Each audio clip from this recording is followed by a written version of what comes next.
Assalamualaikum Baraya, selamat datang kembali di Guru Gembul Channel. Baraya tahu apa persamaan antara PKI dan PKS?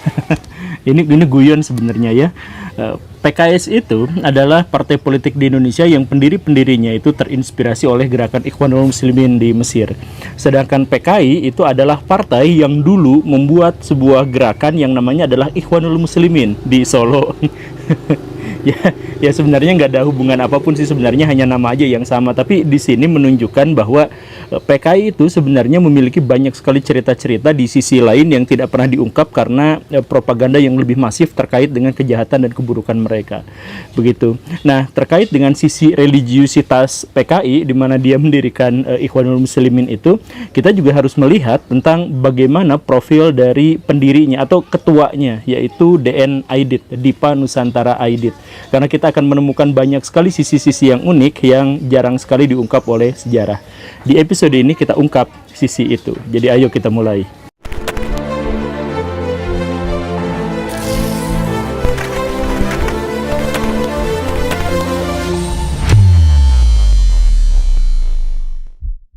Ahmad Aidit dilahirkan pada tanggal 30 Juli tahun 1923 dari keluarga ulama terpandang di kampung halamannya. Ayahnya namanya adalah Abdullah Aidit, seorang tokoh terkemuka dari Muhammadiyah. Dan dia juga sempat mendirikan beberapa organisasi dan beberapa lembaga kajian keislaman untuk warga sekitar di situ. Ahmad Aidit dengan demikian itu mendapatkan tempaan keislaman itu yang cukup pekat sejak kecil. Dan karena itu dia fasih berbahasa Arab, dia baik dalam melantunkan Al-Quran dan sebagainya. Dan tentu saja salah satu yang paling terkenal dari Aidit di kampung halamannya itu adalah bahwa dia adalah seorang muazin. Di sisi lain, Aidit itu adalah seorang yang sangat supel. Jadi ini akan menonjol ketika dia sudah sangat dewasa, tapi sejak kecil dia itu sangat supel. Bayangkan bagaimana ceritanya, dia adalah seorang anak pengajian, tapi bergabung dengan geng-geng kampung, orang-orang pribumi pada waktu itu. Kemudian dia juga bergaul dengan orang-orang Tionghoa, yang pada waktu itu sebenarnya pemisahannya, segregasinya itu dengan masyarakat pribumi, itu cukup kuat di Sumatera. Dan kemudian dia bahkan juga bergaul dengan anak-anak pembesar dari Belanda. Berbekal kemampuan dia yang ahli dalam bergaul itu, Aidit kemudian memutuskan untuk pindah ke Jakarta pada tahun 1940-an. Tetapi sebelumnya dia melakukan dua hal. Yang pertama, dia hatamkan dulu Quran di depan keluarganya dan kemudian selamatan dan sebagainya. Dan yang kedua, dia ganti nama, minta izin sama ayahnya untuk ganti nama dari Ahmad Aidit berubah menjadi Dipa Nusantara Aidit atau DN Aidit. Kenapa namanya diganti menjadi Dipa Nusantara Aidit? Apakah dia pada waktu itu sudah menjadi komunis sehingga dia menghilangkan label Islam dalam namanya? Ya enggak juga, pada waktu itu dia masih sangat lekat dengan keislaman. Dia ganti nama itu karena dia terinspirasi oleh Pangeran Diponegoro. Dan dia berhasrat untuk mengungguli Pangeran Diponegoro dengan cara menjadi Diponegoro versi Nusantaranya dalam ruang lingkup yang lebih besar. Jadi namanya Dipo Nusantara atau Dipa Nusantara gitu. Jadi DN Aidit itu seperti itu. Ketika dia kemudian datang ke Jakarta, dia pada waktu itu masih remaja lah ya, masih menjelang dewasa awal. Dia langsung masuk ke dalam lingkaran terdalam orang-orang pejuang kemerdekaan, termasuk di dalamnya adalah Soekarno, Hatta, Ahmad Subarjo, dan Hairul Saleh dan sebagainya. Dia masuk ke dalam wilayah lingkaran itu. Kenapa seperti itu? Karena pada waktu itu Soekarno-Hatta tentu saja bukan pejabat, bukan siapa-siapa dalam artian dia masih bergaul dengan masyarakat dan sebagainya. Dan ketika ada orang yang mau masuk ke dalam lingkaran terdalam pejuang kemerdekaan, dia cukup menjadi kutu buku, dia cukup menjadi sangat revolusioner, dia cukup untuk menjadi seorang pembangkang, maka dia pasti masuk lingkaran itu. Begitu. Dan Aidit itu kutu buku. Dan Aidit itu revolusioner, Aidit itu pembangkang. Dan karena itu dia gampang sekali untuk masuk ke dalam lingkaran orang-orang yang ingin memperjuangkan kemerdekaan Indonesia. Walaupun pada waktu itu usianya terpaut satu generasi dibandingkan Soekarno-Hatta dan teman-teman dan sebagainya. Nah, cuman sayangnya disinilah ironinya, Aidit itu berkenalan dengan komunisme. Jadi Baraya begini ya, di era kemerdekaan itu, orang-orang yang berjuang untuk memperjuangkan kemerdekaan Indonesia, banyak diantaranya itu adalah orang-orang kiri. Soekarno itu orang kiri, makanya dia kelak nanti mendirikan Marhainisme. Hatta itu orang kiri, makanya kemudian dia mendirikan ekonomi kooperasi, yang sebenarnya adalah ekonomi kerjasama yang dekat-dekat dengan sosialisme. Jadi Syahrir, Amir, itu semuanya adalah orang kiri. Jadi model perjuangan kemerdekaan di Indonesia pada waktu itu kan adalah anti kolonialisme, anti kapitalisme, anti feodalisme, dan karena itu mereka semua biasanya terangkum dalam kelompok orang-orang kiri.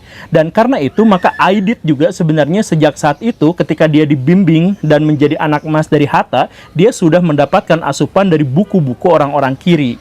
Cuman ini kebablasan dia itu. Jadi ketika Soekarno, Hatta cukup sekedar sosialisme, dan sosialisme itu tidak benar-benar masuk ke dalam hatinya, tetapi kemudian dia gunakan untuk perjuangan kemerdekaan Indonesia. Nah, Aidit pada waktu itu masuk terlalu dalam, bahkan melampaui sosialisme, dia masuk komunisme. Kenapa seperti itu? Ada 4 alasan. Pertama, karena Aidit gabung sama PKI, yang pada waktu itu sebenarnya namanya masih mencela-mencela gitu ya. Kemudian Aidit itu diberi tugas oleh PKI itu untuk menerjemahkan buku-buku kiri, buku-buku Karl Marx, buku-buku Engels gitu ya. Sehingga kan kalau orang yang menerjemahkan itu adalah orang yang harus benar-benar paham tentang ide-ide yang ada di dalam buku itu. Dan karena itu mungkin Aidit pada waktu itu segera terrasuki oleh pikiran-pikiran komunisme, begitu. Kemudian alasan yang ketiga adalah pada waktu itu, seperti yang saya jelaskan sebelumnya, di masa revolusi, orang-orang yang berjuang untuk menyampaikan kemerdekaan Indonesia hampir pasti membaca buku-buku kiri. Itu hampir pasti, karena ide-ide revolusioner itu memang dari mereka. Kemudian yang keempat itu karena pada dasarnya Aidit sendiri memang seorang pembangkang, seorang pemberontak. Nanti kita misalkan bisa ketahui betapa garangnya dia, betapa belak-belakannya dia ketika dia melawan Belanda dan melawan Jepang. Jadi misalkan ketika dia masuk ke Putera, oleh Muhammad Hatta dimasukkan ke sana, dia itu adalah orang yang paling membangkang terhadap keputusan-keputusan Jepang. Jadi Jepang, ayo kita toiso gitu. Aidit adalah orang yang paling berani, saya nggak mau toiso gitu, terhadap pejabat-pejabat Jepang itu. Dan dia menang debat. Pada waktu itu luar biasanya gitu. Nah, dengan 4 alasan itulah maka Aidit itu pada akhirnya menjadi seorang komunis dan kemudian bertentangan dengan baik Soekarno maupun Hatta. Terlebih dengan Hatta yang menyatakan kekecewaannya karena semula dia punya anak emas yang namanya Aidit, kemudian anak emas yang dimaksud itu menyeberang jalan ke arah yang berbeda ideologi dengan Muhammad Hatta. Nah, di sini ada hal yang harus digarisbawahi bahwa menjadi PKI itu tidak berarti dia menjadi ateis. Aidit itu seumur hidupnya tidak pernah menjadi ateis. Bahkan dia beberapa kali membela agama. Maksudnya dalam artian dia pernah misalkan mengatakan kalau agama dijadikan alat untuk menghancurkan feodalisme, untuk menghancurkan kapitalisme, untuk menghancurkan neokolonialisme dan imperialisme dan bla bla bla bla bla, maka cuma orang gila yang mengatakan bahwa agama itu adalah candu bagi masyarakat. Begitu. Jadi yang menunjukkan bahwa pada waktu itu Aidit itu memang sangat taat beragama, atau setidaknya secara pribadi dia masih beragama. Atau dia juga pernah melakukan atau berpidato dengan cara yang sangat kontroversial. Dia mengatakan bahwa PKI itu halal, Masyumi itu haram. Nabi Muhammad itu bukan hanya tokoh untuk satu kelompok masyarakat tertentu saja, bukan hanya untuk Masyumi. Dalam artian pada waktu itu PKI juga masih mengakui Nabi Muhammad. Seperti itu. Cuman pidatonya itu kan yang mengatakan bahwa Masyumi itu haram, itu membuat dia langsung dimarah-marahin bla bla bla dan sebagainya, sampai dia akhirnya melakukan klarifikasi. Saya mohon maaf kalau ada yang tersinggung, tapi saya cuman mau mengatakan bahwa PKI itu sama sekali tidak anti agama. Nah, penegasan-penegasan seperti inilah yang menunjukkan bahwa sebenarnya Aidit itu sama sekali tidak meninggalkan agamanya, dan PKI tidak sama dengan ateisme dan lain sebagainya. Lah, lalu kenapa dia itu sering kali diceritakan sebagai orang-orang yang membantai ulama, membantai kiai dan lain sebagainya? Nah, ceritanya itu seperti ini, Baraya. Jadi Aidit itu kan seorang revolusioner, tapi revolusioner yang dimaksud itu mirip ke Soekarno, dalam artian dia rela untuk melabrak etika, rela untuk menabrak moral dan lain sebagainya demi untuk mencapai tujuannya. Nah, karena itu maka Aidit itu ketika dia gabung ke dalam PKI, dia menemukan satu fakta yang sangat menyedihkan. Di tahun 1948 PKI melakukan pemberontakan terhadap Indonesia, dan karena itu dia memiliki citra yang sangat buruk di depan para politisi dan di depan rakyat. Aidit masuk pada PKI pada tahun 1950 dan kemudian menjadi ketua pada tahun 1953, dan tahun 1955 diadakan pemilu. Bagaimana caranya PKI yang pada waktu itu memiliki citra yang sangat-sangat buruk itu menjadi kontestan di pemilu tahun 1955. Nah, Aidit di sini melakukan segala bentuk cara, bahkan yang paling tidak bermoral sekalipun, untuk menaikkan popularitas partainya yang pada waktu itu sangat mendesu. Ada 3 cara yang dia lakukan yang menurut saya ini sangat-sangat kontroversial. Yang pertama itu adalah menjilat Soekarno, kemudian yang kedua itu adalah menghembuskan isu-isu Robin Hood, dan yang ketiga adalah menciptakan propaganda-propaganda yang penuh gibah dan fitnah. Coba kita urai satu-satu dari 3 yang tadi itu. Yang pertama itu adalah bahwa dia menjilat Soekarno. Jadi gini Baraya, PKI itu adalah partai yang sebenarnya tidak suka pada Soekarno. Aidit sendiri itu tidak suka sama Soekarno. Kenapa Aidit tidak suka sama Soekarno? Karena Aidit mengira bahwa Soekarno itu terlalu feodal. Ketika Soekarno punya istri banyak, ketika Soekarno hidup lebih mewah dan sebagainya, itu dianggap oleh Aidit sebagai pengkhianatan terhadap ide-ide revolusi. Tetapi walaupun Aidit tidak suka pada Soekarno, Aidit menjilat habis-habisan Soekarno untuk mendapatkan perlindungan partai politiknya agar bisa berkembang lebih baik. Misal, ketika Soekarno mendorong untuk konfrontasi dengan Malaysia, itu partai-partai di Indonesia itu gak ada yang mau, karena pada waktu itu Soekarno telah mengucilkan Indonesia dari percaturan dunia internasional. Tetapi Aidit dengan PKI-nya itu yang mendukung, satu-satunya yang mendukung, bukan hanya mendukung, dia kader-kader PKI bahkan berangkat ke Kalimantan untuk menyerang Malaysia sesuai dengan keinginan Soekarno. Jadi Soekarno pada waktu itu merasa bahwa dirinya itu dibela hanya oleh PKI saja. Kemudian ketika Soekarno bikin Ganevo, kemudian ketika Soekarno bikin Konevo, ketika Soekarno ya bikin yang macam-macam itu, yang sebenarnya pada waktu itu juga turut mempertajam konflik Indonesia dengan dunia internasional, hanya PKI yang ada dalam barisan terdepan untuk mendukung dan membela mati-matian Soekarno. Itu yang pertama. Dan upaya untuk menjilat Soekarno seperti itu dilakukan sejak tahun 1953, walaupun Aidit sendiri benci luar biasa pada Soekarno. Jadi seperti itu, yang menghalalkan segala cara itu yang seperti itu. Kemudian yang kedua itu adalah menghembuskan isu Robin Hood. Jadi maksudnya apa? Jadi Aidit itu selalu menceritakan dan mengkampanyekan kemana-mana bahwa rakyat Indonesia itu miskin, kelaparan. Ketika sekelompok elit orang-orang Indonesia itu kaya dan sangat korup, banyak di antara rakyat Indonesia itu yang mati kelaparan. Dan karena itu PKI berjuang mati-matian untuk kalangan miskin itu. PKI mencitrakan dirinya sebagai satu-satunya partai yang membela orang-orang kecil, wong cilik. Maka apa yang dia lakukan, dan ini sesuatu yang sangat benar-benar kontroversial, yang dia lakukan itu adalah pabrik-pabrik Cina diambil, kemudian dijual, kemudian diserahkan kekayaannya kepada orang-orang miskin.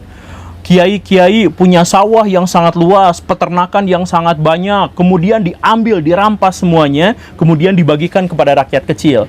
Jadi seperti yang sering saya sampaikan Baraya, bahwa kan kalau ulama-ulama zaman sekarang, mubalik-mubalik zaman sekarang itu, mereka datang ke satu tempat karena dipanggil dan dibayar, kan seperti itu. Kalau mereka mendirikan pesantren atau sekolah, santrinya bayar, kan begitu. Nah, kalau ulama-ulama zaman dulu itu gak bayar ke mereka, itu mereka sudah sejak awal kaya raya, mereka bisa pergi berhaji karena kaya raya. Nah, setelah kaya raya, mereka punya banyak sawah, punya banyak peternakan, dan banyak industri yang mereka miliki. Nah, kemudian ketika ada santri yang mondok, yang nyantri ke sana, mereka gak bayar, tapi mereka mengelola bersama-sama aset-aset yang dimiliki oleh kiai-kiainya, kan begitu. Ceritanya zaman dulu tuh seperti itu. Nah, oleh PKI itu tanahnya itu dirampas, pabriknya dirampas, peternakannya diambil, kemudian dibagi-bagikan kepada rakyat miskin. Ini menyebabkan apa? Ada 2 kelompok besar masyarakat yang berbenturan, kelompok agamawan dengan kelompok miskin, dibenturkan sama PKI. PKI sejak saat itu bagi-bagi beras, bagi-bagi pakaian, bagi-bagi wifi gratis, semuanya dibagi-bagikan, tapi bukan dari duit PKI sendiri. Dia ngerampas dari tanah orang lain, dia ngerampas dari pabrik orang-orang kaya. Makanya dia kemudian pidato kemana-mana. Cuma kami PKI yang berani merampas tanah-tanah orang Cina-Cina itu untuk dibagikan kepada rakyat miskin. Cuman kami yang berani untuk merampas perusahaan-perusahaan Belanda yang asing itu untuk diserahkan kepada orang-orang miskin di Indonesia. Cuman kami yang ketika terjadi bencana besar-besaran, kami yang datang lebih dulu memberikan bantuan sosial. Semuanya kami, orang lain, partai lain tidak bisa melakukan ini. Nah, kampanye-kampanye seperti itu yang dilakukan PKI sehingga apa? Dalam kurun waktu 1953 sampai 1958 PKI tiba-tiba naik pesat dari yang awalnya menjadi salah satu partai paling dibenci di masyarakat Indonesia, berubah menjadi pemenang pemilu keempat. Kan luar biasa. Jadi dia mendapatkan jutaan suara hanya dalam waktu 2 tahun gara-gara dia membagi-bagikan bansos gratis, membagi-bagikan pakaian dan sebagainya. Dan yang ketiga yang dilakukan oleh PKI pada waktu itu untuk bisa menaikkan pamornya adalah dengan menebarkan fitnah, menebarkan kebencian kepada kelompok-kelompok tertentu. Jadi misalkan kelompok tertentu dikatain bahwa ini kontra revolusi, kelompok masyarakat tertentu setan desa, ini jadi bikin seperti itu. Dan PKI itu kan kebanyakan pendukungnya adalah fakir miskin, seperti yang dijelaskan tadi itu. Maka kebanyakan dari mereka itu pengangguran. Dan karena kebanyakan dari mereka pengangguran, mereka bisa digerakkan kemanapun untuk demo setiap hari. Jadi masyarakat itu melihat PKI itu gerakan yang paling solid, paling kuat, karena kadernya setiap hari demo, mengabarkan bahwa tokoh ini baik, tokoh itu jahat, dan sebagainya. Jadi mereka itu bergerak di lapangan, tapi mereka seperti medsos zaman sekarang gitu. Bener-bener jaringannya kuat merata itu. Nah, dengan cara itulah akhirnya PKI menjadi salah satu partai terbesar di Indonesia. Tahun 55 dia posisi nomor 4, dari sebelumnya dia tidak mendapatkan sama sekali. Makanya kalau pemilu digelar sekali lagi, seandainya pemilu digelar sekali lagi, hampir pasti PKI pada waktu itu yang menang. Nah, tetapi akhirnya bagaimanapun kita mengetahui bahwa tahun 1965 PKI boro-boro menang pemilu yang tidak pernah dilaksanakan, PKI justru malah dihancurkan.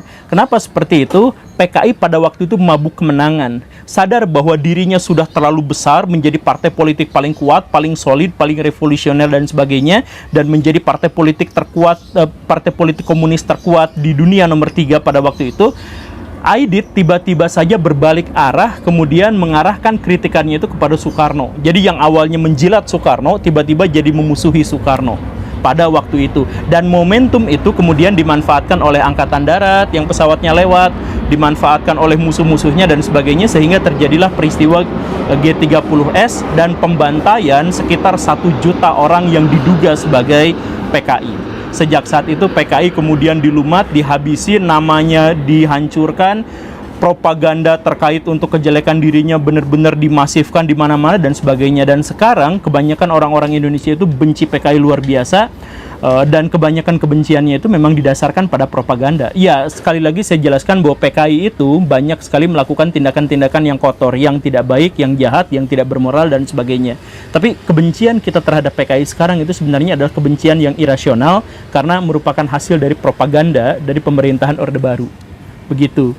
Kalau misalkan kita lihat sisi lain yang tadi itu, sebenarnya ketika Aidit ditangkap dan kemudian meninggal, dibunuh dengan cara entah bagaimana ceritanya, karena jenazahnya juga tidak pernah ketahuan. Ada yang bilang bahwa Aidit itu dibunuh dengan cara dibom, ada yang mengatakan bahwa Aidit itu dibunuh kemudian dimasukkan ke dalam sumur dan sebagainya. Tapi apapun itu, pada waktu itu ayahnya yang pada waktu itu masih hidup, yang masih seorang ulama besar, itu nangis habis-habisan karena Aiditnya kemudian dihabisi, kemudian adik-adiknya yang sebenarnya tidak terlibat dengan PKI dan sebagainya itu diburu oleh tentara. Ada yang kemudian dimasukkan ke dalam penjara, ada yang kemudian ke luar negeri dan tidak kembali lagi dan sebagainya. Melihat kondisi seperti itu, bayangkan kalau Baraya menjadi seorang ayah, awalnya membanggakan anak-anaknya yang sangat luar biasa, sangat sukses, kemudian jatuh seperti itu. Ya, ayahnya yang ulama besar itu akhirnya depresi dan meninggal dunia 3 tahun setelah Aidit ditembak, dieksekusi. Oke, Baraya itu saja ya. Semoga bermanfaat. Terima kasih karena sudah menyimak. Saya Guru Gembul. Assalamualaikum warahmatullahi wabarakatuh. Assalamualaikum, Baraya. Selamat datang kembali di Guru Gembul Channel. Pada tahun 1948 di Wonogiri ada sebuah kejadian yang sangat heroik. Kala itu Belanda melancarkan agresi militer Belanda kedua atas ibu kota Indonesia yang kala itu adalah Yogyakarta, berusaha untuk menangkap Bung Karno dan Bung Hatta. Dalam salah satu rangkaian pertempuran itu, ada satu unit pasukan Belanda berjumlah 150 orang dengan persenjataan yang sangat lengkap, berusaha untuk masuk ke sebuah wilayah yang namanya Batuwarna di Wonogiri itu. Tetapi upaya mereka dihadang oleh pasukan TNI yang jumlahnya hanya 30 orang dengan persenjataan yang ala kadarnya dan memiliki jam tempur kurang dari 2 tahun. Tetapi luar biasanya, 30 pasukan TNI ini benar-benar bisa membuat Belanda kocar-kacir dan memukul mundur mereka karena kemampuan mereka dalam menempatkan posisi. Nah, peristiwa ini sangat heroik dan bisa saja dijadikan sebagai salah satu latar bercerita yang sangat menyenangkan. Tetapi cerita ini tidak pernah diceritakan, tidak pernah dituliskan dalam buku-buku sejarah dan hanya muncul dalam 1-2 wawancara dan dituliskan hanya dalam 1 majalah saja. Tidak lebih dari itu dan majalah itu pun sudah tidak terbit lagi. Dan memang secara sistematis cerita semacam ini dihapuskan dalam sejarah, dihilangkan. Kenapa seperti itu? Karena pimpinan dari TNI kala itu namanya adalah Untung Sutopo, orang yang dianggap sebagai komandan dari peristiwa G30S PKI pada tahun 1965. Jadi semua jasanya dihilangkan dalam sejarah, semua kehebatannya itu tidak pernah terdengar lagi. Kita hanya mengetahui bahwa Letkol Untung itu penjahat, psikopat, pembantai, tukang mutilasi jenderal, dan lain sebagainya. Dia dipropagandakan begitu jahatnya tanpa kita sadar bahwa sebenarnya dia memiliki jasa yang sangat luar biasa dan semua kejahatannya itu ternyata adalah fiktif.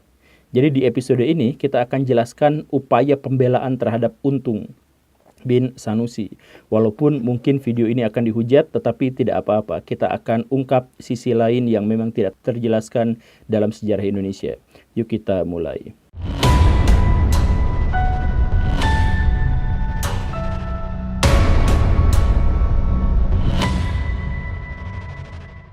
Salah satu catatan yang tidak pernah diungkapkan dalam sejarah di Indonesia adalah bahwa wilayah Nusantara, wilayah Indonesia seperti yang kita kenal sekarang, itu adalah wilayah yang sama sekali tidak dikehendaki oleh founding parents kita.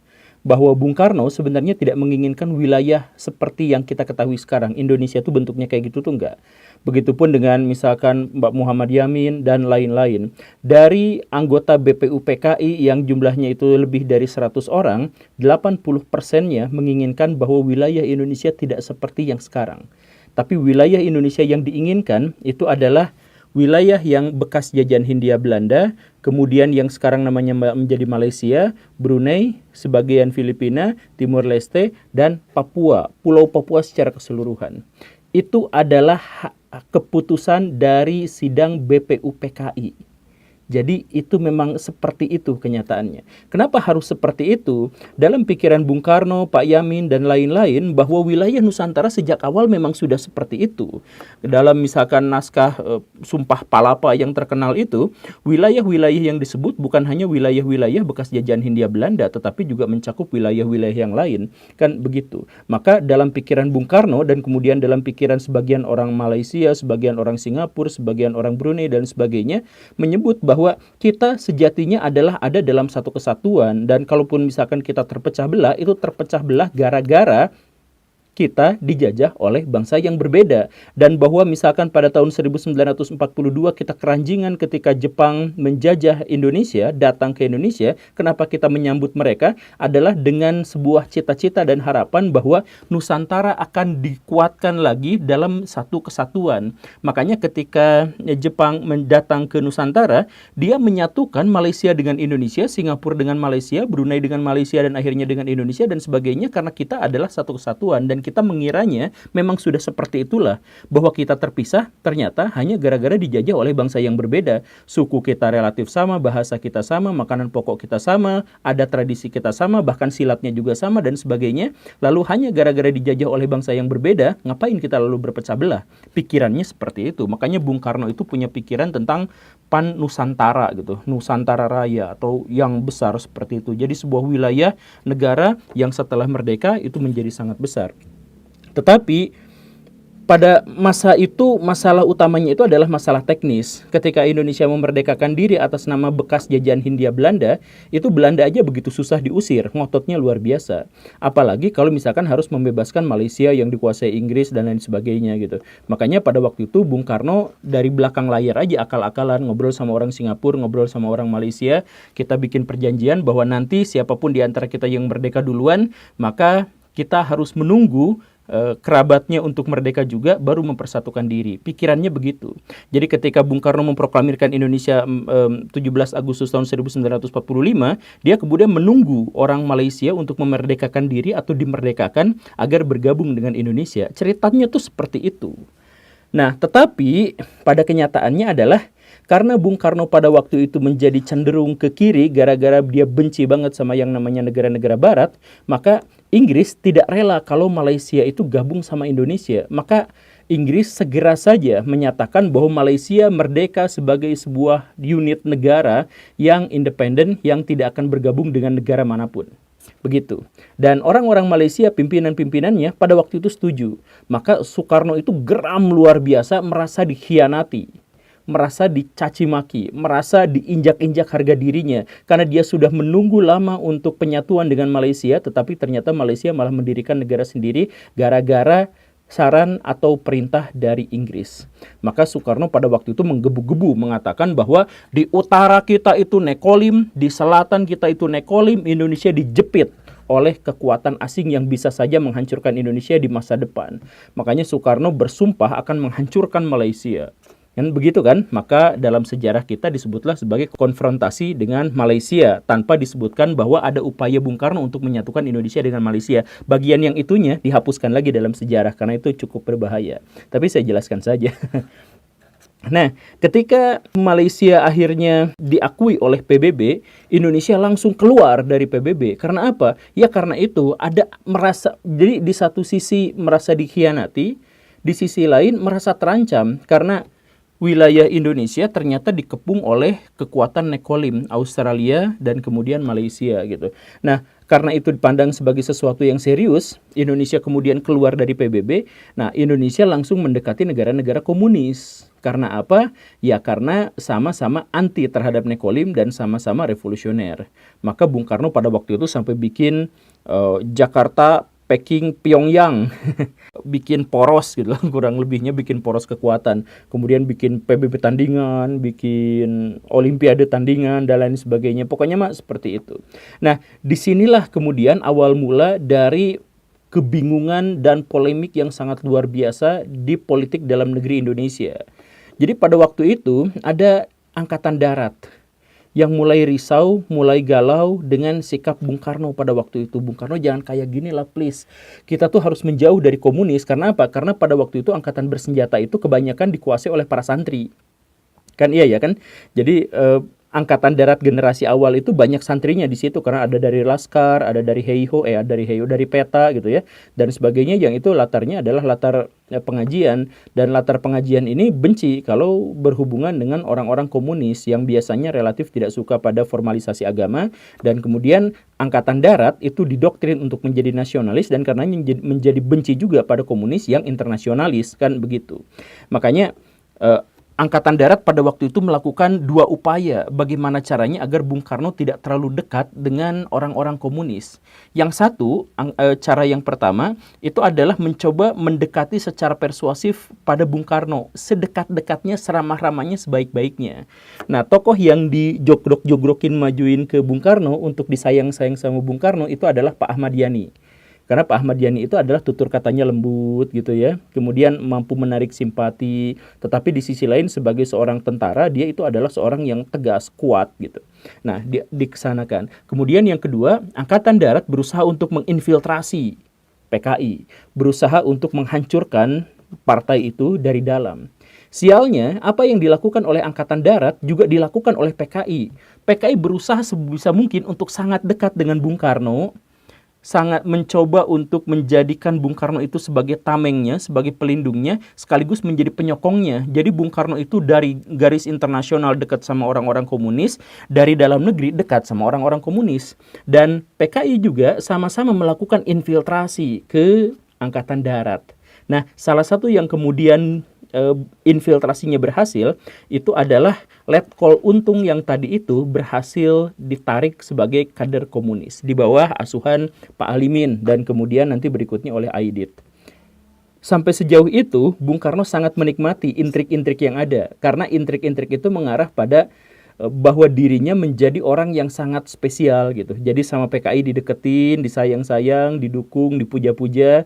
Sama Angkatan Darat juga diperlakukan sama seperti itu gitu. Jadi Bung Karno tuh adalah pemain catur yang luar biasa dan dia bisa menjaga kekuatan-kekuatan itu tetap ada di bawah kakinya gitu. Nah, cuman ada masalah yang menjadi lebih fatal, yaitu ketika Bung Karno semakin menjauh dari PBB, dari negara-negara barat dan sebagainya, ada kemungkinan bagaimana seandainya Indonesia memang benar-benar diserang seperti yang tadi itu dalam pikiran Bung Karno. Indonesia bisa diserang oleh Australia dari selatan, bisa dari utara oleh Malaysia, atau bahkan oleh dua-duanya sekaligus, kan gitu. Nah, karena itu maka muncullah sebuah ide dari orang Cina, Chu Enlai. Dia mengatakan, Bung Karno, udahlah, daripada kamu nanti digencet sama dua kekuatan besar dan kamu nggak bisa ngapa-ngapain, gimana kalau kita bikin mempersenjatai rakyat ala Tiongkok, ala Cina. Jadi rakyat dipersenjatai. Jadi kalau misalkan ada serangan, maka Indonesia bisa membela diri dengan kekuatan rakyat semesta. Nah, Soekarno seneng karena mempersenjatai rakyat berarti mendorong revolusi menjadi lebih besar lagi. Revolusi itu adalah kata yang paling dicintai oleh Bung Karno. Nah, sayangnya itu tentu saja menyinggung Angkatan Darat.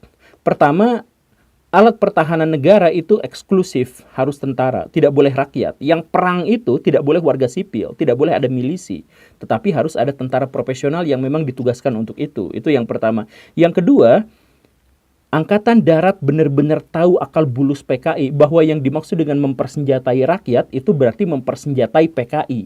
Dan karena itu maka PKI sebenarnya sedang berusaha melakukan kudeta pada Bung Karno perlahan-lahan. Dengan apa? Dengan senjata yang diberikan kepada mereka atas nama pemberian senjata kepada rakyat. Gitu kan? Nah, itu masalahnya. Dan setelah itu kejadiannya apa?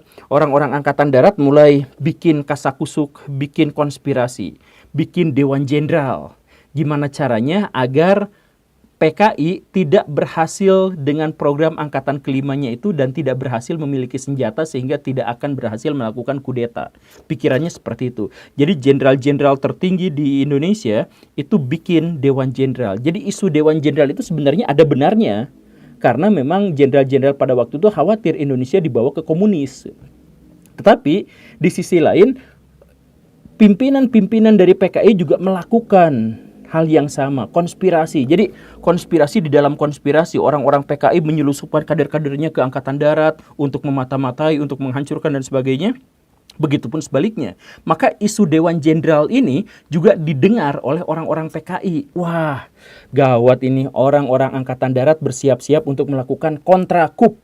Jadi apa yang harus kita lakukan? Bingung. Ditambah lagi pada waktu itu Bung Karno pernah ketahuan pas lagi pesta muntah. Dan isu tentang Bung Karno sakit parah itu pada waktu itu benar-benar menakutkan. Kalau misalkan Bung Karno ada apa-apa, misalkan meninggal gitu ya. Nah, siapakah? Apakah Angkatan Darat atau PKI yang akan ada di puncak kekuasaan? Itu bingung banget, luar biasa pusing. Nah, makanya PKI bersiap-siap untuk melakukan kudeta pada Bung Karno sebelum Bung Karno-nya meninggal, dan Angkatan Darat juga siap-siap untuk melakukan kudeta. Dalam kondisi kudetanya Bung Karno kudetanya Angkatan Darat diketahui rencananya oleh PKI, begitupun sebaliknya. Hal yang paling ngenes dari semua itu adalah Untung yang namanya tidak sesuai dengan nasibnya. Jadi Untung itu di satu sisi adalah Komandan Cakrabirawa, orang yang paling dekat dengan Bung Karno. Dia adalah pelindung utama dari Bung Karno. Satu. Di sisi lain, dia adalah Angkatan Darat di bawah Pak Harto. Dia adalah seorang yang sangat berprestasi untuk mempertahankan kedaulatan Indonesia. Dia bahkan memiliki pasukan. Dan di sisi lain, dia juga adalah orang PKI. Jadi, apakah dia akan bergerak sesuai dengan kepentingan PKI, atau sesuai dengan kepentingan Angkatan Darat, atau sesuai dengan perintah Bung Karno? Nah, ini membingungkan. Maka ketika isu-isu Dewan Jenderal itu muncul ke permukaan, ada ada upaya untuk kudeta pada Bung Karno, dan itu terdengar tentu saja oleh Bung Karno langsung memerintahkan kepada Untung, Tung, kamu berani nggak melakukan sesuatu yang sangat berbahaya untuk saya dan negara saya? Untung dengan tegas mengatakan, saya prajurit, saya siap mati demi membela Presiden dan kesatuan Indonesia. Bagus Untung, kalau gitu kamu tahu kan isu Dewan Jenderal. Coba lakukan hal yang terbaik buat saya, cegah itu semua. Siap, Pak Presiden. Nah, Untung pada waktu itu berpikir bahwa kudeta Angkatan Darat itu pasti akan dilakukan 5 Oktober. Karena pada waktu itu ada hari raya untuk TNI se-Indonesia, di mana beribu-ribu pasukan TNI akan dimobilisasi dan dikerahkan untuk merayakan hari raya itu di Jakarta. Maka pada waktu itu pasti TNI akan digerakkan untuk menggulingkan Bung Karno, ada atas momen itu gitu. Nah, makanya Untung pada waktu itu bingung, wah berarti saya harus melakukan pencegahan terhadap pemberontakan itu sebelum mereka tahu. Kan gitu. Nah, karena dia adalah anak buah Bung Karno, anak buah Soeharto, dan anak buah Aidit melalui Alimin, maka dia ngobrol sama 3 orang itu. Jadi kalau misalkan nanti dalam peristiwa G30S, bagaimana ceritanya Untung memiliki pasukan yang besar untuk melakukan penjemputan pada jenderal-jenderal itu, ya karena dia adalah tentara dan semua tentara yang digunakan untuk mengambili jenderal-jenderal itu hidup atau mati, itu adalah pasukan-pasukan di bawah kekuasaan Soeharto. Cek saja. Kan begitu ya, di satu sisi begitu. Dan di sisi lain, bagaimana ceritanya Untung bisa senekat itu sampai melakukan kudeta dan sebagainya. Karena dibisik-bisikin oleh orang-orang PKI. Jadi orang PKI ngebisikin sama Untung, Tung, demi negara, demi Bung Karno, kamu harus menghentikan kudeta yang akan dilakukan oleh Angkatan Darat. Maka bantai semua. Jadi Untung yang sebenarnya polos pada waktu itu, tidak ngerti politik, tidak ngerti apa, dia hanya ingin menyelamatkan presiden, dia hanya ingin menyelamatkan negara dari upaya kudeta yang dilakukan oleh Angkatan Darat. Maka dia mengkhianati Angkatan Darat sendiri demi kesetiaan yang lebih besar pada negara dan kepada presiden. Begitu. Maka 30 September, Untung langsung melakukan penjemputan pada jenderal-jenderal yang dianggap tidak loyal itu. Kan begitu. Maka kemudian dia mengumumkan di RRI bahwa Bung Karno selamat bersama saya, dalam tanda kutip, saya melakukan kudeta adalah kontra kudeta. Karena ada orang-orang Angkatan Darat yang ingin melakukan kudeta, maka saya kudeta balik agar Indonesia tetap bersatu.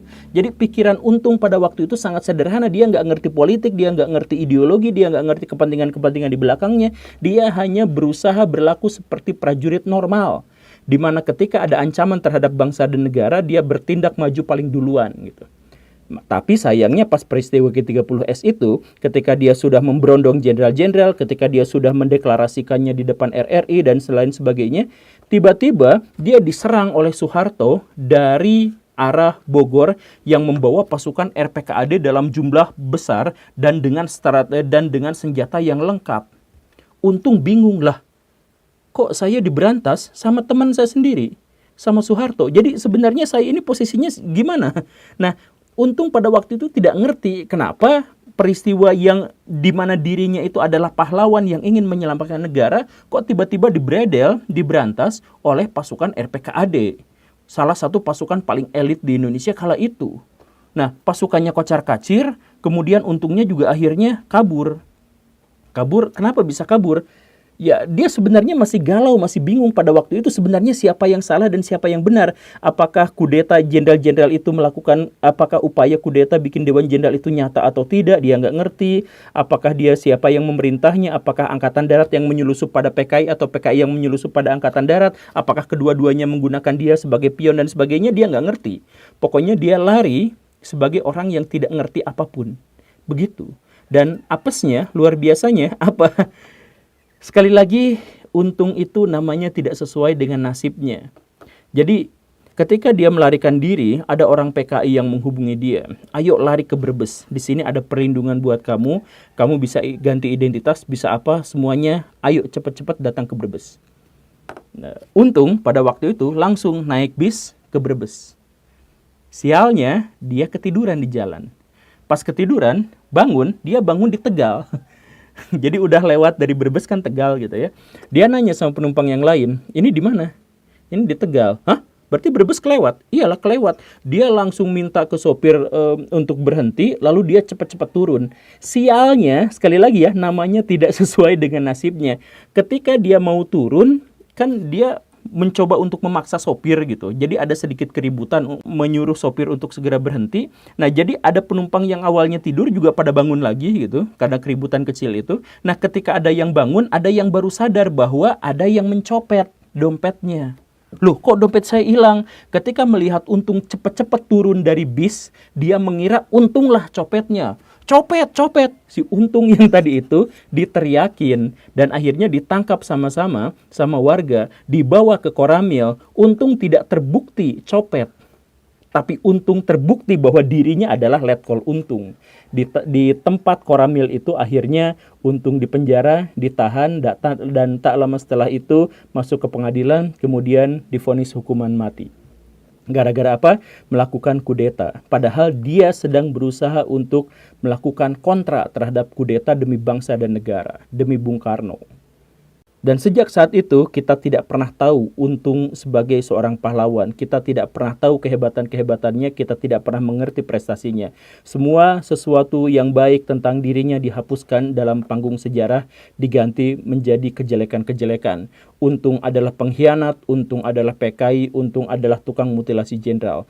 Tanpa banyak di antara kita yang tahu sebenarnya itu adalah permainan politik di masa lampau. Ya, ada kemungkinan besar bahwa video ini memang akan dihujat juga, tapi tidak apa-apalah. Kalau misalkan Baraya punya pendapat lain, ya silahkan saja ajukan, tetapi saya juga memiliki referensi. Jadi, terima kasih karena sudah menyimak. Saya Guru Gembul. Assalamualaikum warahmatullahi wabarakatuh. Assalamualaikum Baraya, selamat datang kembali di Guru Gembul Channel. Sekarang kita ada di episode 139 dalam kajian tentang peristiwa G30S. Sebuah peristiwa yang sangat besar yang mengubah tatanan perpolitikan dan pemerintahan di Indonesia sampai hari ini. Kita akan membahas ini bukan hanya dalam satu teori, tetapi dalam 8 teori. Kenapa? Saya paparkan 8 teori ini karena saya berniat kapan-kapan ingin memaparkan teori saya sendiri tentang apa yang terjadi dalam peristiwa G30S.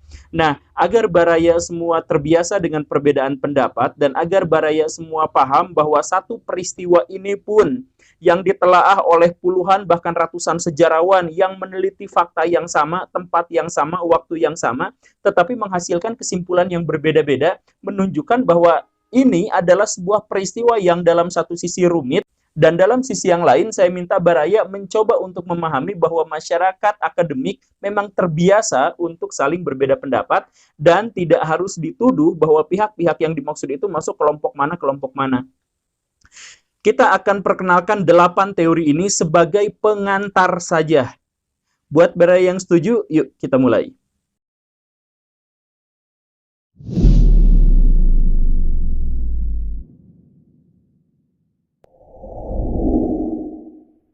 Baraya kita akan bahas satu demi satu teori tentang siapa dalang sesungguhnya dari peristiwa G30S, dimulai dari teori yang menyebut bahwa dalang dari peristiwa ini adalah Inggris melalui agen rahasianya Norman Radaway. Bagaimana ceritanya? Ceritanya kita mulai dari peristiwa yang sebelumnya. Baraya begini, Inggris, Amerika Serikat, dan negara-negara barat pada umumnya itu menyetujui kemerdekaan Indonesia karena Indonesia itu berjuang melawan komunis. Tetapi seiring perjalanan waktu, Indonesia itu semakin kesini, semakin dekat kepada komunis. Khususnya setelah tahun 1956 Hatta mundur dari jabatan wakil presiden. Soekarno yang menjadi pemimpin tunggal kala itu sangat idealis, menolak bantuan-bantuan asing, kemudian cenderung ke kiri karena orang-orang kiri itu adalah orang-orang yang anti nekolim. Inggris dan Amerika Serikat jelas-jelas nekolim. Maka si Inggris dan Amerika Serikat itu mulai sering berbincang tentang apa yang seharusnya mereka lakukan terhadap Indonesia. Dan lebih fatal lagi ketika akhirnya Soekarno mengundurkan diri, melepaskan diri dari PBB karena dia memilih untuk konfrontasi dengan Malaysia. Malaysia itu adalah negara persemakmuran Inggris yang Inggris tidak rela kalau Malaysia harus diobok-obok sama Indonesia. Apalagi kalau nanti Malaysia gabung sama Indonesia. Maka Inggris dan Amerika Serikat bersepakat untuk menggulingkan Soekarno dan menghabisi komunisme di Indonesia. Caranya bagaimana? Nah, si Radaway yang tadi itu, dia adalah seorang agen yang sangat hebat. Dia adalah James Bond di dunia nyata. Dia didatangkan ke Indonesia untuk bikin 2 misi. Yang pertama, membuat Soekarno terisolir dari seluruh pengaruh-pengaruh asing, pengaruh-pengaruh dunia luar, termasuk dari pengaruh-pengaruh komunis. Yang kedua, PKI harus dibuat sedemikian rupa sehingga namanya hancur. Satu kata untuk PKI, kejam. Maka si Radaway ini membuat propaganda sedemikian rupa agar PKI disebut kejam. Bagaimana cara Radaway melakukannya? Adalah dengan menghubungi Ali Murtopo dan Soeharto. Nah, peristiwa G30S itu adalah peristiwa yang benar-benar membuat Soekarno terisolir sampai meninggalnya dan PKI yang dituduh sebagai pelakunya. Menurut pengakuan Ridgway, fenomena yang terjadi atas G30S itu adalah berkat Inggris. Masuk akal ya? Oke, kita loncat ke teori kedua. Teori kedua yang menyebut bahwa pelakunya dari G30S itu adalah memang PKI. Ini yang dipegang oleh pemerintah Indonesia sampai saat ini. PKI digambarkan sebagai sebuah partai politik yang tidak nasionalis karena komunisme itu bagaimanapun memang tidak nasionalis. Bagi orang-orang komunis, negara sama halnya seperti agama, mereka itu dijadikan sebagai alat pemecah belah kemanusiaan. Karena itu pula, maka ketika komunis ada di Indonesia, dia berbenturan terus-terusan dengan angkatan darat yang didoktrin untuk sangat nasionalis.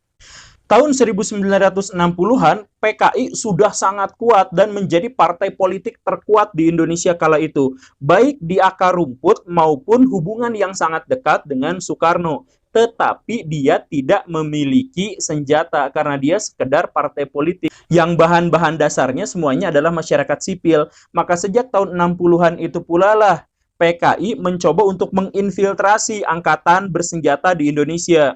Angkatan udara pada akhirnya menjadi pro-komunis. Angkatan kepolisian pecah, angkatan laut pecah, dan angkatan darat ini adalah yang paling ngeyel terhadap komunis. Maka terus-menerus dilakukan infiltrasi sehingga orang-orang komunis memiliki basis kuat di angkatan darat.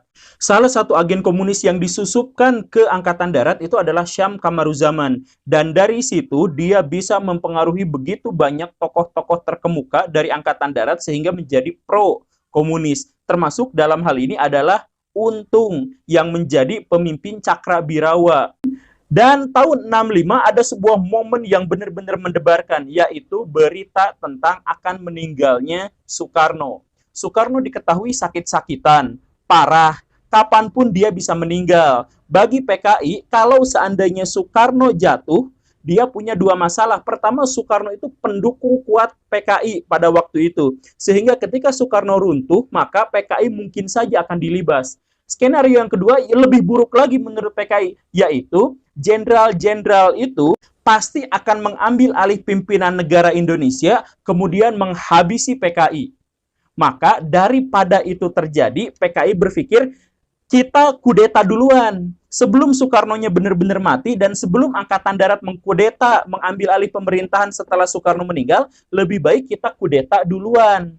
Maka Aidit menyuruh Untung untuk melakukan tindakan yaitu membunuh jenderal-jenderal yang dianggap akan menjadi musuh utama PKI seandainya Soekarno meninggal. Itu teori kedua. Masuk akal ya? Masuk akal. Kita masuk teori ketiga. Pelakunya adalah Cina. Kenapa tiba-tiba Cina? Begini Baraya ceritanya. Tahun 59 Soekarno menyatakan keluar dari PBB dan konfrontasi dengan Malaysia. Pada waktu itu Indonesia dikucilkan oleh seluruh dunia karena ini Indonesia bikin ribut terus dengan negara-negara lain termasuk dengan negara-negara di sekitarnya. Nah, suatu kali Soekarno ketemu sama Chu Enlai, Perdana Menteri Cina kala itu. Kata Chu Enlai ngobrol sama Soekarno, "No, lu bedes banget. Itu negara-negara lain sama lu bisa dimusuhin kayak gitu, gak takut lo?" Soekarno bilang, demi kedaulatan negara, demi kemandirian, berdikari, maka tidak apa-apa dimusuhi sama negara-negara lain. Toh negara-negara lain itu pun nanti akan tahu tentang bagaimana benarnya Indonesia. Chu Enlai mancing lagi, oke lah berarti Indonesia benar-benar negara yang berdaulat. Oh iya dong, kata Soekarno. Nah, kalau sudah gitu, gimana kalau seandainya seluruh negara di dunia itu nyerang Indonesia? Atau nggak usah seluruh dunia lah. Malaysia itu musuh kamu, Australia itu musuh kamu, Amerika Serikat di Filipina itu musuh kamu. Kalau tiga itu nyerang sekaligus, kamu bisa apa? Soekarno berpikir, iya juga ya. Nah, dari obrolan itu muncullah ide angkatan kelima. Jadi gini, untuk membela negara, ada angkatan darat, ada angkatan laut, angkatan udara, angkatan kepolisian. Apakah itu cukup? Tidak cukup. Kata Chu Enlai, gimana kalau kita bikin angkatan kelima? Siapa? Rakyat dipersenjatai dengan senjata-senjata yang melimpah. Saya malah supply buat kamu senjata yang banyak. Jadi kedaulatan kamu bisa dijaga. Soekarno berpikir, keren juga kalau rakyat Indonesia ketika terjadi perang ikut bahu-membahu dengan tentara berperang melawan penjajah. Soekarno deal dengan pendapat itu dan Chou Enlai langsung kirim nota senjata dikirimkan ke Indonesia sekian sekian sekian. Sebenarnya senjata itu bukan hanya digunakan untuk angkatan kelima. Yang dimaksud dengan Chou Enlai angkatan kelima itu adalah rakyat. Rakyat yang dimaksud itu adalah PKI. Kan tadi itu PKI itu sebenarnya sudah cukup kuat, sudah sangat kuat, siap untuk mengkudeta Indonesia. Tapi ada angkatan darat yang jumlahnya lebih sedikit tapi punya senjata. Makanya PKI berpikir kalau seandainya PKI juga sebagai rakyat sipil dipersenjatai untuk melawan angkatan darat, maka dengan jumlah yang besar ini pasti akan bisa mengalahkan dan kudeta mengkomuniskan Indonesia akan berhasil. Maka tahun 65 Aidit dipanggil ke Cina. Dit, lo harus bikin kudeta Indonesia. Wah, belum siap bos. Gimana dong ini? Pokoknya lo harus lakukan. Ketika Aidit pulang ke Indonesia, dia dalam kondisi bingung. Apakah harus melakukan kudeta atau belum? Bagi dia itu belum persiapan secara matang. Tetapi Cina dikejar target karena Cina pengen membuat Indonesia negara yang sama dengan dia, yaitu sama-sama punya tanggal sakral 1 Oktober. 1 Oktober itu adalah hari nasional buat orang Cina. Maka kudeta pengennya dilakukan 30 September, 1 Oktobernya sudah diproklamirkan Indonesia sebagai negara komunis. Bagi Cina sendiri, hubungannya bukan hanya itu. Cina itu sedang bersaing dengan Soviet. Walaupun sama-sama negara komunis, Cina dan Soviet itu punya perbedaan mendasar di bidang kultur. Karena itu, si Cina pengen menegaskan bahwa saya adalah raja komunis sesungguhnya dengan cara mengambil alih Indonesia sebagai bagian dari Komintern ala Cina. Teori berikutnya yang juga masuk akal. Teori dari Ben Anderson. Dia bilang bahwa G30S itu pelakunya adalah angkatan darat. Jadi ada perpecahan dalam angkatan darat. Satu hal yang harus ditekankan. Baraya, dengerin baik-baik. Yang melakukan kudeta itu adalah angkatan darat. Itu tentara. Untung itu gelarnya letkol. Berarti dia tentara. Yang menculik jenderal-jenderal, yang menangkap jenderal-jenderal itu berseragam tentara. Yang diculiknya juga tentara. Kemudian yang memberantas G30S itu juga tentara. Kalau semuanya tentara, kata Ben Anderson, kenapa mikir-mikir bahwa dalangnya itu adalah pihak lain? Jelas ini adalah tentara, tapi tentara di sini pecah jadi dua kubu. Kubu pertama itu adalah kubu tentara tua seperti Ahmad Yani, Suprapto, Panjaitan. Mereka adalah orang-orang yang sangat kaya sehingga dibenci oleh kelompok-kelompok tentara yang lebih muda. Mereka kaya, leha-leha, ketika Indonesia semakin lama semakin dekat ke komunis, mereka yang diharapkan akan membendung itu malah leha-leha hidup bermewah-mewahan dan dekat dengan Soekarno. Itu kelompok tentara pertama. Kelompok tentara kedua itu adalah diantaranya Soeharto, Nasution, Ali Murtopo, dan sebagainya. Itu berpikir Indonesia itu darurat, sebentar lagi mungkin komunis akan berontak. Tapi kenapa ini si jenderal-jenderal ini malah leha-leha? Maka Soeharto dan lain-lain itu dan anak buahnya itu bikin sebuah kudeta untuk membunuh jenderal-jenderal itu yang memang sudah tidak layak menjadi jenderal karena membiarkan Indonesia dalam keadaan yang carut-marut di satu sisi, dan di sisi lain pengen mengambil alih pemerintahan agar tidak diambil sama komunis. Maka dalam versi ini, Syam Kamaruzaman itu adalah agen angkatan darat untuk komunis. Dia yang merekayasa bagaimana caranya agar komunis itu yang nanti disudutkan ketika angkatan darat yang berselisih ini ribut. Jadi angkatan darat muda versus angkatan darat tua perang. Karena mereka tentara, mereka tentu saja bertindak secara strategis. Setelah kejadian itu, maka mereka harus cari kambing hitam. Kambing hitam dalam hal ini adalah komunis. Begitu. Teori berikutnya, dalang dari G30S itu bukan tentara, bukan PKI, bukan Cina, bukan apa, tapi Soekarno sendiri. Kenapa? Karena yang tadi itu, di Indonesia tahun 45 itu ada 3 kekuatan besar. Soekarno, PKI, dan Angkatan Darat. Soekarno megang dua-duanya, tetapi Angkatan Darat dan PKI itu musuhan. Ketika Indonesia sedang ribut dengan negara-negara lain gara-gara Indonesia keluar dari PBB dan konfrontasi dengan Malaysia, dan ada serangan dari berbagai arah, wajar kalau Indonesia minta bantuan Cina untuk dipersenjatai itu angkatan kelima. Jadi Soekarno memang setuju dengan angkatan kelima itu. Tetapi jenderal-jenderal ini, diantaranya Nasution, Ahmad Yani, Suprapto, Panjaitan, itu gak suka dengan angkatan kelima. Kan membela negara itu adalah tugas tentara, bukan tugas sipil. Sipil jangan dilibatkan kalau terjadi perang. Sipil jangan dipersenjatai, biarlah senjata itu milik Angkatan Darat. Karena jenderal-jenderal itu tahu persis bahwa kalau senjata-senjata itu jatuh pada tangan rakyat, rakyat yang dimaksud adalah PKI. Dan dengan demikian pasti PKI punya kekuatan untuk menyerang balik Angkatan Darat. Begitu. Tapi bagi Soekarno, jenderal-jenderal yang membantah ini adalah jenderal-jenderal yang tidak loyal. Soekarno marah besar. Maka dia suruh Untung. Siapakah Untung? Untung itu adalah pimpinan Cakrabirawa, pengawal presiden yang hubungannya sangat dekat dengan presiden. Soekarno panggil Untung. Tung, sini. Kamu mau nggak diberi tugas untuk menyelamatkan negara? Tugas apapun. Saya siap berkorban nyawa demi negara dan demi presiden, kata Untung. Kata Soekarno, bagus. Kalau gitu, beri pelajaran pada jenderal-jenderal yang tidak loyal itu. Ingat, Untung di radio menyatakan pada waktu itu, G30S adalah gerakan untuk menyelamatkan presiden dan negara dari jenderal-jenderal yang tidak loyal. Atau bahasa sananya, oleh Dewan Jenderal. Jadi Dewan Jenderal itu mau melakukan kudeta, Untung counter kudeta. Inilah sebabnya markas G30S itu kan di Halim Perdana Kusuma. Jenderal-jenderal itu ditangkap dan dibawa ke Halim Perdana Kusuma, kemudian dieksekusi dan dikubur di Lubang Buaya yang juga dekat Halim Perdana Kusuma. Benar kan? Nah, di Halim Perdana Kusuma itu juga ada Soekarno, dan Soekarno itu bercengkrama baik-baik saja dengan para pemberontak. Itu kesaksiannya jelas bahwa Soekarno memang ada di sana. Ini memperkuat teori bahwa Soekarno sendirilah pelaku dari G30S.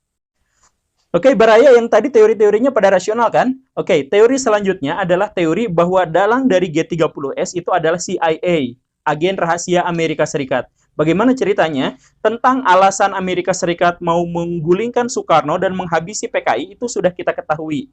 Yang tadi itu, bahwa di era Perang Dingin, Amerika Serikat tidak mau ada negara sekaya dan seluas Indonesia itu pro-komunis. Cara yang ditempuh CIA adalah sederhana. Syam Kamaruzaman, yang tadi katanya dalam satu versi menyebut itu adalah agen PKI, yang lain menyebut itu adalah agen Angkatan Darat, di versi ini menyebut bahwa Syam Kamaruzaman itu adalah agen dari Amerika Serikat. Dia mata-mata CIA. CIA sebelumnya sudah datang sama Ahmad Yani. Jadi waktu Ahmad Yani sekolah di Amerika Serikat, Ahmad Yani itu disodori, oi, nih, kan Soekarno itu pro-komunis, sedangkan Angkatan Darat jelas bukan komunis. Gimana kalau kalian bikin Dewan Jenderal untuk persiapan gimana kalau di waktu-waktu darurat, Dewan Jenderal itu bisa mengambil alih negara dari komunis. Nah, CIA sudah membisiki Ahmad Yani seperti itu, tapi Ahmad Yani setia pada Soekarno. Gagal di Ahmad Yani, tapi CIA langsung bilang melalui Syam Kamaruzaman, dia bilang ke Aidit, Dit, di Angkatan Darat ada Dewan Jenderal. Hah? Dewan Jenderal itu apaan? Dewan Jenderal itu adalah jenderal-jenderal berkumpul dalam satu kekuatan untuk menghancurkan komunis kalau Soekarno nanti meninggal. Kan Aiditnya panik, bingung. Oh, berarti kita harus bunuh Dewan Jenderal itu. Iya, kita harus bunuh Dewan Jenderal itu. Siapa yang bilang ke Aidit itu? Syam Kamaruzaman. Siapa Syam Kamaruzaman? Menurut Aidit, Syam Kamaruzaman adalah agen PKI untuk memata-matai Angkatan Darat, sehingga Aidit percaya sepenuhnya pada Syam Kamaruzaman. Tapi dalam versi ini, Syam Kamaruzaman menceritakan berita palsu tentang adanya Dewan Jenderal karena dia bekerja pada CIA. Maka di situ yang paling diuntungkan adalah Amerika Serikat. Indonesia masuk lagi ke PBB, kemudian menjadi sekutu lagi Amerika, kemudian di Asia Tenggara, negara terbesarnya sudah anti banget sama komunis, dan Soekarno yang benci sama Amerika Serikat, dan karena dia dekat sama komunis, sudah digulingkan. Ini adalah kerjaannya CIA. Baraya bosan nggak sih dengan begitu banyak teori ini? Tapi saya tambahkan 2 teori lagi. Teori berikutnya adalah teori pelaku atau dalang dari G30S itu adalah Soeharto. Sudah diketahui bersama yang tadi disebutkan bahwa bayangin aja, yang melakukan penculikan, yang diculik, kemudian yang memberantas G30S, itu semuanya adalah tentara. Lantas kenapa berpikir ada pihak lain yang terlibat? Kan gitu. Nah, sebenarnya teori ini menyebut bahwa pelakunya adalah Soeharto. Alasannya sama seperti yang dijelaskan sama Ben Anderson tadi, tetapi ada tambahan bahwa CIA itu menggunakan Soeharto sebagai agen untuk memuluskan penghancuran komunisme di Indonesia. Dan Soeharto menggunakan sumber daya CIA untuk bisa menghancurkan pemberontakan dan naik tahta menjadi presiden Indonesia, yang dalam teori ini disebut sebagai kudeta merangkak. Soeharto punya dua motif yang sangat masuk akal. Pertama, sebagai angkatan darat, dia tidak rela lihat Indonesia pro-komunis, dikucilkan sama negara lain, bahkan keluar dari PBB, konfrontasi dengan negara-negara yang lain, rakyat miskin, inflasi tinggi, dan sebagainya. Soeharto tidak ikhlas di satu sisi pada bagian itu. Tetapi sebagai manusia yang juga gila kekuasaan, Soeharto berpikir, kalau jenderal-jenderal itu mati semuanya, maka antrian berikutnya adalah dirinya. Jadi maksudnya gini, kan pimpinan Angkatan Darat itu ada 7 orang yang dimaksud itu. Kalau 7-7-nya hilang, maka Soeharto lah yang jadi pemimpin tertinggi Angkatan Darat. Maka ketika ada desas-desus Soekarno mau meninggal, Soeharto berinisiatif ngomong ke si Untung, Tung, mau nggak kamu mendapatkan tugas negara, membela presiden dan membela negara? Siap, kata Untung. Saya siap mati berkorban nyawa demi negara dan presiden. Bagus, kalau gitu bunuh jenderal-jenderal yang tidak loyal itu. Sama kata-katanya, tapi tadi yang menyebutnya adalah Soekarno, sekarang yang menyebutnya adalah Soeharto. Ketika Untung bersiap-siap untuk melakukan kudeta itu, Soeharto mempersiapkan pasukan RPKAD di Bandung. Jadi ketika Untung menyatakan kami telah mengambil alih Indonesia, gerakan 30 September bla bla bla bla bla bla, dengan sangat sigapnya, Soeharto langsung datang dengan pasukan yang super dari Bandung untuk diberangkatkan ke Jakarta dan menghajar gerakan 30 September. Di situ tidak ada seorang pun perwira yang inisiatifnya paling tepat dan paling akurat selain Soeharto. Bahkan Soeharto bergerak sebelum yang lain sadar tentang apa yang sesungguhnya terjadi. Kan peristiwa G30S itu tengah malam. Ketika semuanya tidur lelap, Untung ngomong di radio bahwa bla bla bla bla bla, kan sebagian orang tidur. Pas bangun juga gak sigap, bingung ini apa yang sedang terjadi. Soeharto dengan sigapnya langsung nyerang dengan pasukan yang sudah terkoordinir dan lain-lain. Karena memang Soeharto sudah mempersiapkan semuanya. Bahkan ketika Untung ditangkap, kemudian 3 hari sebelum dia meninggal, Untung itu diwawancara, siap mati. Untung tertawa, saya tidak akan mati, saya santai-santai aja karena ini semuanya sudah dipersiapkan. Ini adalah konspirasi. Saya tidak akan dihukum mati, tapi dibebaskan. Ternyata beneran dihukum mati. Ya, itu juga teori konspirasi ya, bisa aja sebenarnya Untung masih hidup. Itu teori ke-7. Teori ke-8 adalah teori chaos. Bahwa sebenarnya tidak ada dalangnya. Ketika Soekarno sudah dikasih tahu akan meninggal karena penyakitnya yang begitu banyak, orang-orang di sekitarnya kebingungan, panik, dan mereka melakukan tindakan-tindakan yang tidak terkoordinir satu sama lain. Angkatan Darat tidak terkoordinir, bahkan PKI juga tidak terkoordinir. Ketika terjadi gerakan 30 September, media-media PKI ada yang setuju, ada yang kontra, yang menunjukkan bahwa mereka tidak ada dalam satu komando yang sama. Inilah yang menyebabkan Soekarno nanti bilang bahwa sebenarnya gerakan G30S itu adalah gerakan yang diciptakan oleh orang-orang PKI yang keblinger. Jadi bukan seluruh orang PKI, tapi pimpinan PKI yang keblinger dan dikombinasikan dengan kepentingan neokolonialis dan neoimperialis. Jadi maksudnya Amerika, Inggris yang tadi itu. Jadi bagi Soekarno ini adalah kecelakaan sejarah karena ada banyak orang yang berkepentingan masuk ke situ, tapi hasilnya sangat berbeda dengan yang direncanakan sebelumnya. Oke, Baraya, sedemikian aja teori-teorinya. Ini pengantar, kapan-kapan nanti kita lanjut dalam episode khusus tentang bagaimana cara saya melihat G30S. Terima kasih karena sudah menyaksikan. Saya Guru Gembul. Assalamualaikum warahmatullahi wabarakatuh.